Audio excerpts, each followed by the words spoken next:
Hi, welcome to the latest installment in the thrilling videos about Irish ancestors, the site. Today, what I'm going to talk about is some of those little known bits down at the bottom of the drawer that you don't quite know about on the site. So let me go there and I'll explain what I mean. Right, here we are at the site.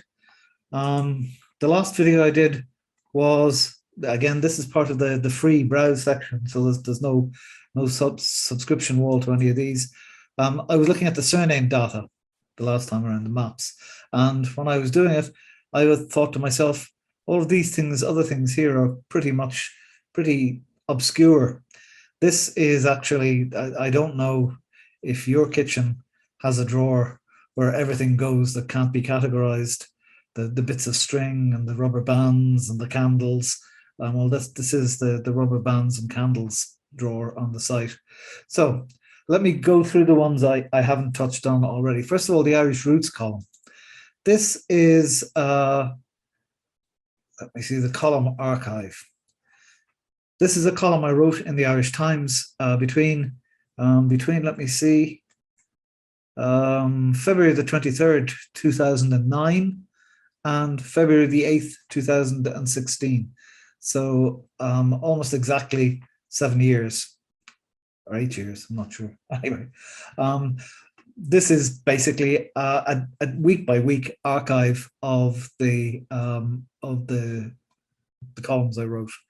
They're all here. You can dip in and out. One of the things you'll find is that bits and pieces of things will be familiar to you if you're following the blog.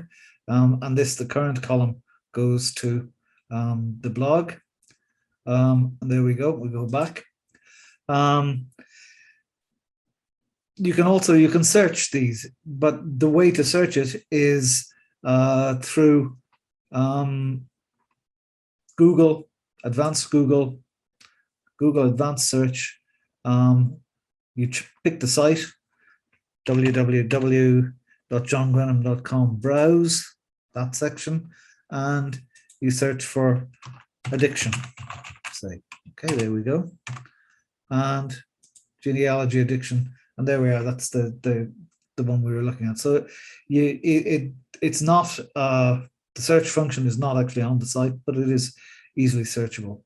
One of the things, I had a look at some of these earlier on before when I was getting ready for this talk, and they seem very polite compared to a lot of what I've come up with in the blog and over the past 5 years. I think I've become a little more unbuttoned and stop looking over my shoulder. There's a difference between appearing in print and especially in somebody else's print. It was quite important not to get the Irish Times sued for libel, for example. I seem to have don't seem to have much fear of getting myself sued for libel. Anyway, that's the top one there. The surname data I've talked about, the maps and so on. General articles, this is the buttons and the candles and the safety pins. So they're bits and pieces of information that I thought it would be useful to have in one place, but couldn't think of a better place than here. So what's missing from the 1911 census? I'll go through them in a second, as well as useful how-tos. So what's missing and what Irish records are online. There are also various essays, bits and pieces that I've published over the years and thought it would be useful to have them online. And again, down in the candles and buttons and paper clips drawer. So what's missing from the 1911 census? This is something I did as part of a job for the National Archives of Ireland a few years back. I went through it at 1911, not 1901, and identified okay, the way the thing went online, it went from the microfilms. The digitization missed some of the microfilms. The microfilms missed some of the originals, and some of the originals were already missing anyway. So the idea was to try and identify which was which and where they were. So these ones from Antrim are microfilmed, but not online. These ones, returns exist and not microfilmed. These were missing, okay, in 2000, the year 2000. So you can see, and if they're online and not transcribed, I put a link to the original here. Well, sorry, the link will take you there. Just the way my browser is set up isn't letting me do it. But as you can see, it gives an overview. There's quite a lot of things that are not there, quite a lot of things that are on microfilm only. For example, lots of the city of Derry stroke Londonderry, you can see, and so on. One of the things that seems to have occurred is that the finding aid they were using to create the 1911 census, to do a checklist of areas, has things that aren't quite townlands, that aren't quite towns, and things fell between the stools. It would be, and this is, as people come to me and point out bits that are not on this, I add to it, so it is as up to date as I can make it.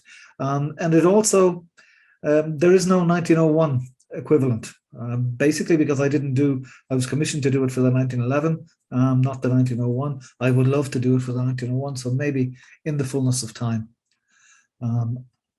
Okay, articles, again, general articles.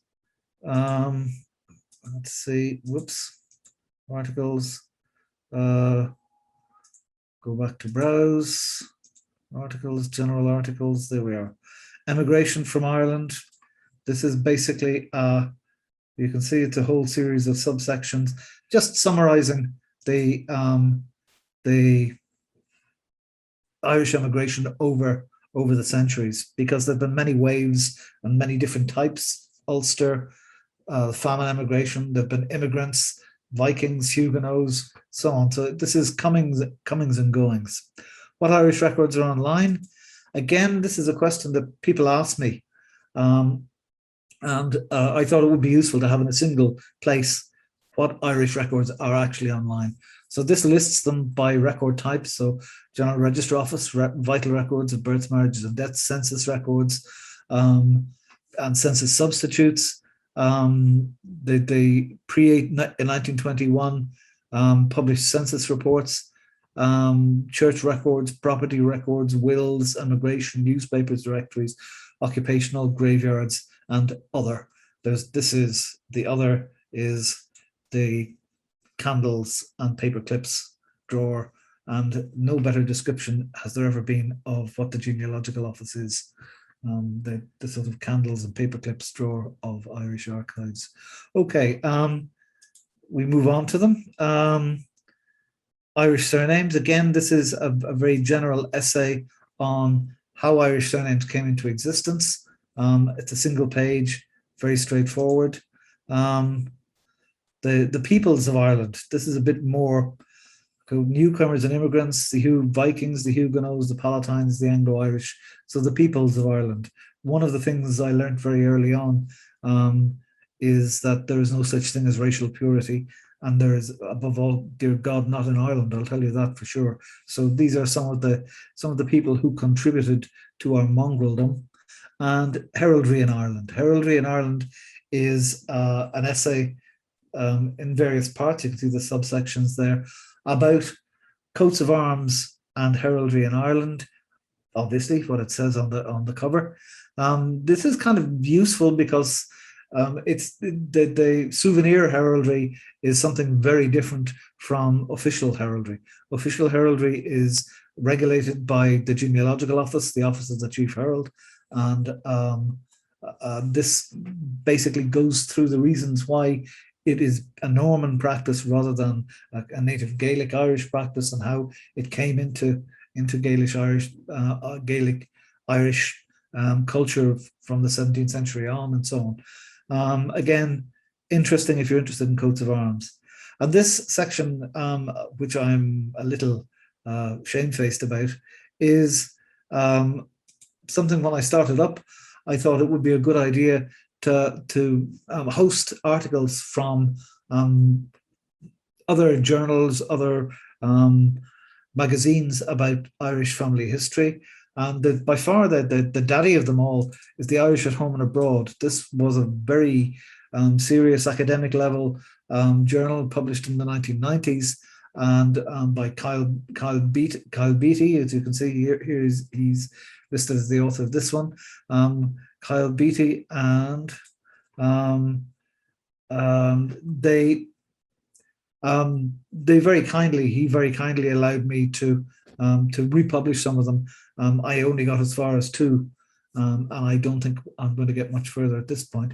I've left them there because the Scotch-Irish in colonial America is not an area that I am particularly comfortable with, and Kyle is, and Kyle has done some wonderful work here on what the records are in Ireland for colonial Scots-Irish immigrants and so on. So that's the candles and paper clips drawer. I hope you found this little tour useful and interesting, and you get something out of it. And as ever, I wish you good hunting and good luck.